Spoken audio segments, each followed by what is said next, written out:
मर मर कर जीना ऐसा की, मर मर कर जीना ऐसा की, ये पैमाने की आदत है।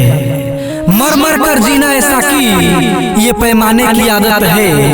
औरों को पिलाऊं या प्यासा रहूं, औरों को पिलाऊं या प्यासा रहूं, बस यही मेरी शराफत है।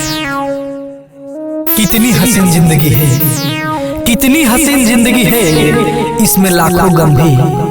कितनी हसीन जिंदगी है, इसमें लाखों गम भी। मौत की परवाह किए बिना, मौत की परवाह किए बिना, इस जहां में हम भी। मौत ही इंसान की दुश्मन नहीं, मौत ही इंसान की दुश्मन नहीं, जिंदगी भी जान लेकर जाएगी।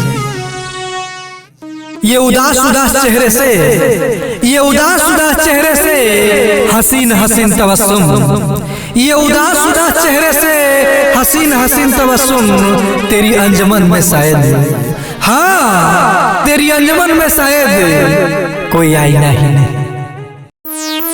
आपको कुछ खबर है, आपको कुछ खबर है, आज जब जाने लगे। आपको कुछ खबर है, आज जब जाने लगे। आपके बीमार का, आपके बीमार का उस वक्त क्या आलम हुआ।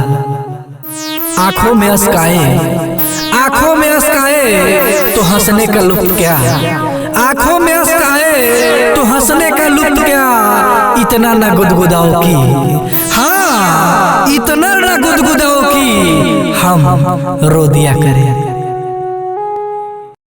कौन हमारा दर्द बटाए, कौन हमारा दर्द बटाए, कौन हमारा हाथ थामे।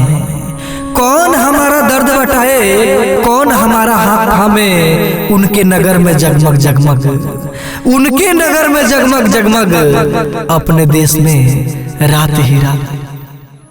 कहने देती नहीं कुछ मुंह से मोहब्बत तेरी, कहने देती नहीं मुंह से मोहब्बत तेरी।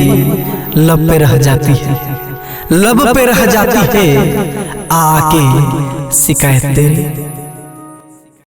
मत देख, मत देख लब की हंसी को, मत देख लब की हंसी को, ये हंसी नहीं अश्क मेरे जाम है।